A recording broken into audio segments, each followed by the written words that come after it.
Imagine this. You've poured months into a project. You stayed late, picked up the slack, mentored new hires, and made sure every deadline was met. You believed in the mission, and everyone said you were a shoo-in for the next step up. Then one morning, you open your inbox and see the subject line, Team Lead Update. Your heart skips a beat. You click, expecting congratulations. Instead, you read, Hi Sam, unfortunately we're going in a different direction. Brad will be taking over as team lead. Brad, the CEO's nephew, who just started last month and still asks how to use the printer? Suddenly, your world tilts. You feel the sting of injustice, not just for Sam, but for anyone who's ever been overlooked, undervalued, or quietly replaced. But here's the twist. How we react to that moment says a lot about who we are. Today, we're diving into the Enneagram, a personality framework with 9 distinct types, to see how each one might respond when faced with workplace injustice. Ready? Let's explore. Let's start with Type 1, the reformer. If you're a 1, fairness isn't just a preference, it's a principle. You see the world in terms of what's right and what's wrong, and you feel a responsibility to uphold high standards. When you see Sam get passed over for Brad, you don't just grumble at your desk. You open a new email, address it to HR, and start laying out the facts. You're calm, measured, and thorough. You reference company policy, maybe even quote the mission statement for good measure. You're not out to cause drama or stir up trouble. You just believe that if no one speaks up, nothing will ever change. For you, silence in the face of injustice isn't an option. It's a matter of integrity.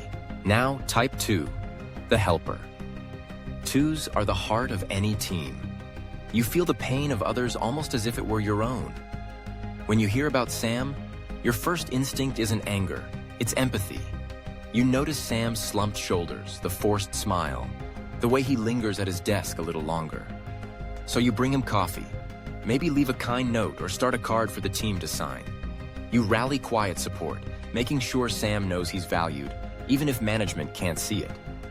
For you, injustice is a wound that affects everyone, and your way of healing it is through kindness and connection. Type 3, the achiever. 3s are driven, ambitious, and always looking ahead. When you see Sam get passed over, a little alarm bell goes off in your head. If Sam, who did everything right, was overlooked, what does that mean for your future? But you won't let anyone see you sweat. Instead, you double down on your efforts. You update your LinkedIn, polish your resume, and start mapping out your next career move. You channel your frustration into productivity, determined to prove your worth, either here or somewhere else. For you, setbacks are just fuel for your next big leap. Type 4, the individualist. 4s feel things deeply and value authenticity above all else. When you witness this kind of injustice, it hits you on a soul level. You see the unique contributions Sam made, the passion he brought to the project, and it hurts to see that replaced by favoritism. You might retreat for a while, needing space to process your feelings. Maybe you write a heartfelt message to Sam, or a poetic post in the team chat that not everyone will understand. For you, this isn't about drama. It's about honoring your emotions and standing up for what feels true. Type 5, the investigator. 5s are thinkers, observers, and seekers of knowledge. When you see something unfair, you don't react immediately. Instead, you start gathering information. You look up Brad's credentials, review company promotion policies, and quietly collect evidence. You're not outwardly angry, but inside you're calculating. If you decide to act, it will be with a well-researched logical argument.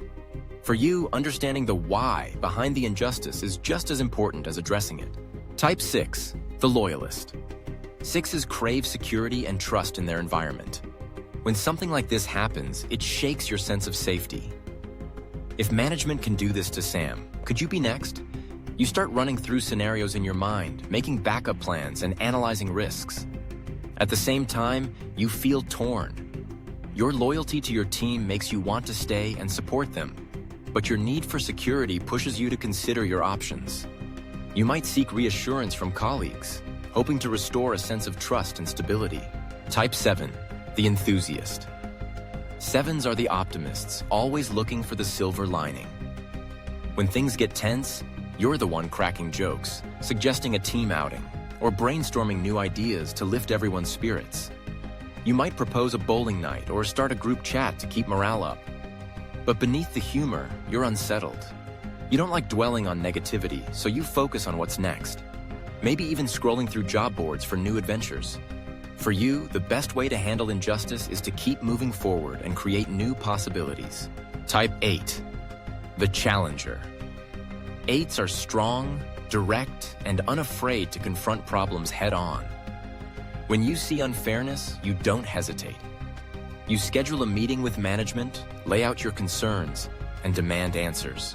You advocate for Sam, sometimes more fiercely than you would for yourself. Your presence can be intimidating, but people respect your courage and willingness to fight for what's right. For you, standing up to injustice isn't just a choice, it's a calling. Finally, Type 9, the peacemaker. 9s value harmony and avoid conflict whenever possible. When you witness injustice, it hurts, but you're more likely to keep your feelings to yourself. You hope things will blow over and everyone can get along again. You might try to smooth things over between Sam and the team, offering quiet support. But deep down, you know this isn't okay, and the unresolved tension weighs on you. For you, the challenge is to find your voice and address problems, rather than just hoping they'll disappear. So how would you react? Maybe you saw yourself in one of these descriptions, or maybe a little bit in each. The truth is, we've all witnessed moments like this, whether it's a missed promotion, an unfair policy, or a colleague being overlooked. Understanding your Enneagram type isn't about putting yourself in a box. It's about recognizing your patterns, your strengths, and the ways you can grow. Next time you see injustice at work, take a moment to notice your first instinct. Is it to confront, to comfort, to analyze, or to retreat? Whatever your reaction, remember, awareness is the first step to change. And when we understand ourselves, we're better equipped to stand up for what's right. Not just for ourselves, but for everyone around us. If you found yourself nodding along, let us know your Enneagram type. And remember, personality is a tool for growth, not a label. Stay curious, stay kind, and keep making your workplace a little bit better, one reaction at a time.